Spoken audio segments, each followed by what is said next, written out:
top. Odd time for this report to be coming out, but as you mentioned, overall, people are getting better service on planes. I know that's hard to believe given how many cancellations and complaints we hear about that. All right. Well, thank you very much. Appreciate it, Phil LeBeau. Hawaiian, I have to say, Phil, maybe that's because people are in a good vacation mood, so they just feel happier about it. I don't know.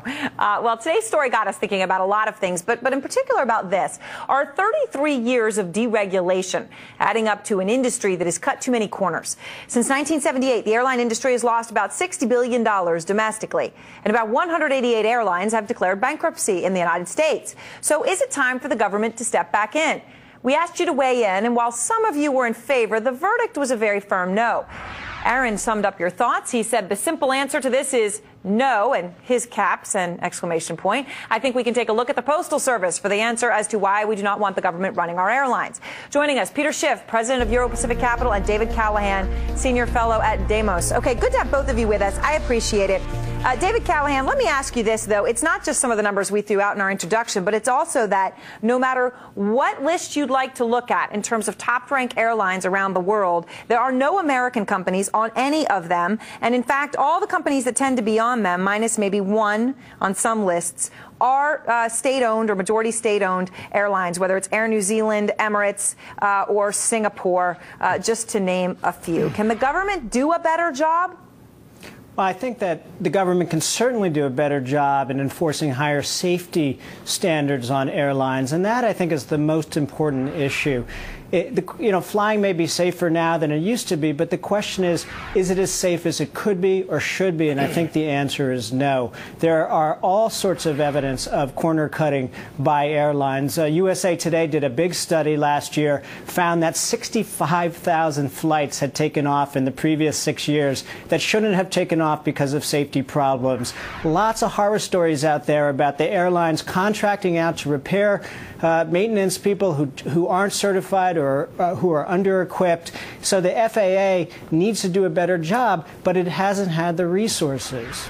Peter Schiff, I know obviously you're not going to be pro this, but you fly, so you are no doubt painfully aware of how unpleasant an experience it is in this country relative to others. Well, most of that has to do with the security checks. That's what's really unpleasant, and that is obviously coming. Well, the food and the dirty seat back tables and all that add to it, don't they? Yeah, but look, first of all, let me just correct. When you're talking about this top 10 list, or the top airlines, of the top 5 airlines, Asiana out of Korea is 100% private. Cathay Pacific out of Hong Kong is 100% private. Singapore Airlines, the Singapore Sovereign Wealth Fund, owns 55%, but it's privately run. It's listed on the exchange. The only reason that Air New Zealand is majority owned by the New Zealand government is because they bailed them out after September 11th, but it's a privately run company. See, the problem in the United States is we don't have enough deregulation. We started deregulation, but we didn't finish the process. You have all sorts of anti-competitive regulations in the airline market, and the biggest problem is the airports. U.S. airports, all of our major airports are owned and operated by local governments, state or county governments. The trend around the world, in Singapore, in New Zealand,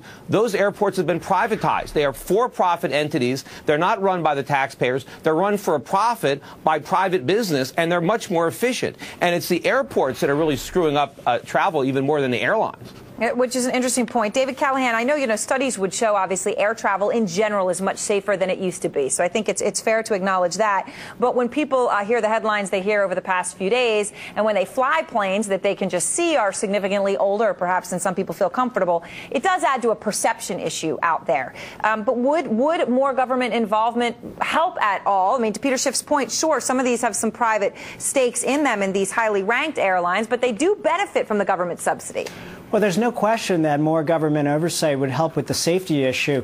This Southwest incident was not so surprising. A similar incident took place on a Southwest plane 2 years ago. Southwest paid the biggest fine of any airline levied by the FAA a few years ago, $7.5 million, for not taking care of some of these fuselage issues. And it's very scary. You look at the increasing number of flights are being subcontracted out out to these regional carriers, like that flight that went down outside of Buffalo, or the right. Air Midwest flight. The 3 major accidents we've had in the last 7 years have been by these regional carriers who aren't really well supervised. You know, it used to be that most maintenance took place at a few of these major hubs. Now maintenance is taking place at 5,000 different facilities, and it's dangerous. It is dangerous. This is another example of what happens when you don't have strong enough government oversight. No, that's not an example of that. First of all, airlines are very concerned about safety. Reputation is very important for an airline. People aren't going to fly an airline that they don't think is safe.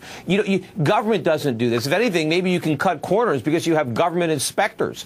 And part of the problem is you've got the government regulating all the routes, and it's so uncompetitive, and the government favors a lot of these airlines that have bloated costs. The government's bailed out the airlines by guaranteeing their debts. They're heavily involved in this industry. They're not letting it really restructure in a way that I think would make it much more efficient. And the more we get the government involved, if the government took over the airlines, one of two things would happen. Either ticket prices would go way up and very few Americans would be flying, or taxes would have to go way up because we'd have to subsidize the airline industry because they'd be losing a fortune. Safety versus price. If we ever get there, I wonder what the choice will be. Well, gentlemen, I'm only going to hit pause on this because it's a topic we love to talk about here on this show.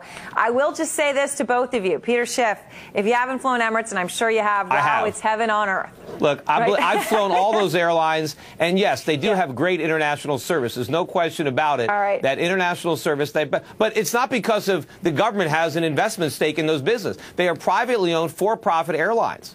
Well, not Emirates. All right. Well, thanks very much. Well, it's owned by the wealth fund. I got to leave it there. I got to leave it there.